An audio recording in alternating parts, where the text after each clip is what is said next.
हैरान परेशान, अपने कानों पर उसे यकीन ही नहीं हो रहा था कि उसकी अपनी जननी माँ भाभी के साथ मिलकर उसके बारे में ऐसी बात करेंगी। ऐसी कौन सी बात मधु ने सुन ली हैरान परेशान करने वाली। इस कहानी की शुरुआत होती है मायके की लाडली मधु से। 3 भाई बहनों में सबसे छोटी थी मधु, इसीलिए सबकी लाडली दिन भर चहकती रहती थी चिड़ियों की तरह, और दोनों बड़े भाइयों से अपने मन की बातें मनवाती रहती थी। अपने माँ पापा रघुवर और जानकी जी की जैसे वो जान ही थी। समय बीतता गया, पढ़ाई लिखाई करके दोनों भाई अपनी अपनी नौकरी में लग गए। एक एक करके दोनों भाइयों की भी शादी हो गई। घर में भाभी आ गई। दोनों भाभी व्यवहार से तो ठीक ही थी। परिवार में सब कुछ ठीक ठाक खुशी खुशी चल रहा था। मैं अभी बीए सेकेंड ईयर में पढ़ रही थी। देखने में भी अच्छी भली थी। जो भी रिश्तेदार आते सब यही कहते कि अब मधु के लिए रिश्ता देखिए। पापा कहते अभी नहीं, बीए कंप्लीट कर लेगी तब। क्या रघुवर जी आप भी? ज़्यादा पढ़ लिख कर भी क्या करेगी, घर ही तो संभालना है ससुराल जा कर के। ऐसा कैसे आप बोल दिए श्याम बाबू, आजकल ज़माना बिना पढ़े लिखे गुजारा का नहीं है। लड़की पढ़ी लिखी रहेगी, कभी ऊंच नीच कुछ हो जाए उसके विपत्ति का श्रृंगार बनेगी ये पढ़ाई। वैसे आपकी जो मर्जी। रघुवर बाबू, मुझे कहना था सो मैंने कह दिया। पुनः अरे रघुवर जी, लड़का देखने में भी तो समय लगेगा। देखते देखते ये दिन कैसे बीत जाएगा पता ही नहीं चलेगा। पापा थोड़ा रुक कर, हाँ ये भी सही कह रहे हैं आप, मुझे सोचना चाहिए मधु की शादी के बारे में। इधर मधु शादी की बात सुनकर थोड़ा सहम जाती थी। अभी भी लोग ससुराल के माहौल को बहुत ही डरनुमा ही बनाते हैं, सहज नहीं। सभी हर बात में कहते ससुराल जाएगी तो सीख जाएगी, इसलिए मधु को ससुराल के नाम से डर लगने लगा था। 2 साल बाद बेहतर रिजल्ट के साथ बीए पूरा हो चुका था मधु का। कई जगह जाने के बाद मधु के लिए एक अच्छे वर की तलाश रघुवर जी की संपन्न हुई। आज हमारी मधु की शादी है मयंक बाबू के साथ। पेशे से बैंक मैनेजर हैं। उनके पिता सुंदर सुमन जी शिक्षक हैं। 2 छोटी बहनें हैं मयंक जी की। कुल मिलाकर सुखी संपन्न परिवार मिल रहा है हमारी मधु को। खुशी खुशी सारी रस्में शादी की पूरी होने के बाद मधु आज अपने ससुराल पहुंचती है।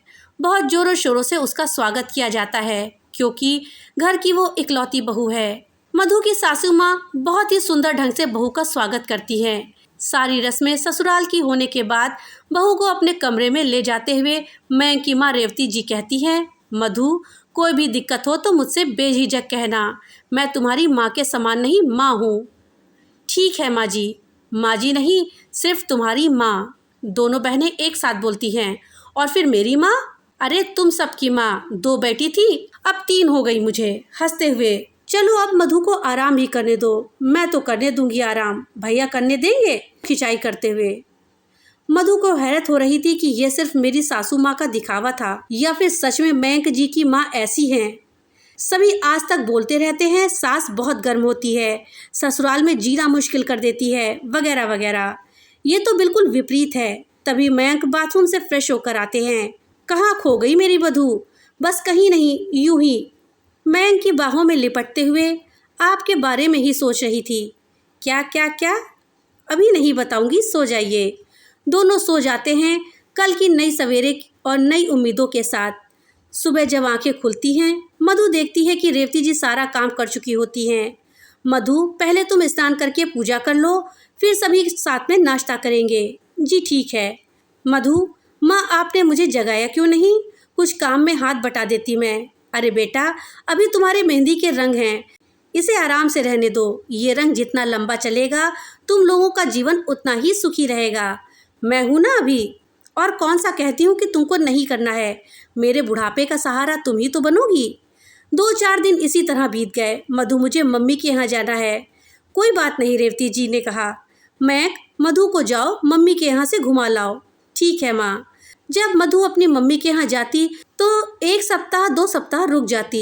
यह बातें सुंदर सुमन जी को अच्छी नहीं लगती। हमेशा कहते कि आप बहू को सिर पर चढ़ा दिए हैं, बेटी कहकर शादी के बाद कोई इतना मायके जाता है क्या? रेवती जी कहती कि अभी बच्ची है, ना समझ है, जब बाल बच्चे होंगे तो खुद ही जिम्मेदारी का एहसास हो जाएगा। 2 दिन में समझदारी आ जाएगी कि ससुराल ही उसका अपना घर है। अभी तो मैं हूँ ना घर देखने के लिए, बच्ची है, जाने दीजिए। धीरे धीरे समय अपनी गति से बीत गया। 5 साल बाद 2 बच्चे की माँ बनी मधु। लेकिन फिर भी उसकी आदत नहीं छूटी मायके जाने वाली। जब मन हो तो कोई ना कोई बहाना बनाकर मायके चली जाती, बच्चों को अपनी माँ यानी रेवती जी पर छोड़ देती निश्चिंत। इधर मायके में दोनों भाभियों को उनका इतना बार बार आना जाना अच्छा नहीं लगता और ना ही माँ को। दोनों भाभियों के बीच मधु की वजह से हमेशा अनबन बनी रहती। इस बार मधु जब मायके आई मयंक जी के साथ, रात में तो सब कुछ ठीक था। सुबह जब मधु बाथरूम की तरफ जाने लगी, उसने सुना कि माँ और दोनों भाभियाँ उसी के बारे में बात कर रही हैं। वो थोड़ा ध्यान लगाकर सुनने लगी। दोनों भाभी कह रही थी कि क्या दिक्कत है मधु जी को अपने ससुराल में, इतनी अच्छी सास है, इतना अच्छा परिवार मिला हुआ है, फिर भी जब देखो तब यहाँ आ जाती हैं। कह तो भाभी सही रही थी, मुझे ससुराल में कभी ससुराल जैसा लगा ही नहीं, लेकिन मैंने कभी इस बारे में सोचा ही नहीं।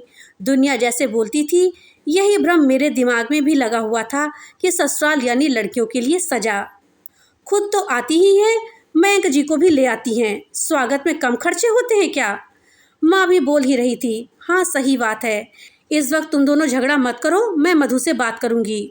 तभी मधु माँ से लिपटते हुए कहती है, आज के बाद मैं बिना किसी ओकेज़न के कभी नहीं आऊँगी, यही मेरा फैसला है, यही सही है माँ। मधु की आंखों से आंसू जैसे रुकने का नाम ही नहीं ले रहे थे। नम आंखों से वो तुरंत ही मयंक के साथ अपने ससुराल पहुंच जाती है और रेवती जी से लिपट करके खूब रोती है और कहती है, मेरा मायका छूट गया दहलीज के उस पार। रेवती जी, अरे पगली, दूजा मायका हमेशा तुम्हारा इंतज़ार कर रहा है, अपने घर को रोशन करो, यही तुम्हारा असली मायका है, माँ ने कहा। हाँ माँ, मैं हमेशा के लिए अपने मायके लौट आई, हंसते हुए। तो दोस्तों, ये थी डॉक्टर कुमारी ऋचा जी के द्वारा लिखी कहानी दहलीज के उस पार दूजा मायका। कहानी अगर अच्छी लगी हो तो लाइक और ज़्यादा से ज़्यादा शेयर करिएगा। और हाँ, अगर चैनल पे नए आए हैं तो चैनल को सब्सक्राइब करना मत भूलिएगा और अपने विचार हमें कमेंट बॉक्स में लिख करके ज़रूर बताइएगा। तो मिलते हैं अगली एक नई कहानी के साथ, तब तक के लिए बाय बाय।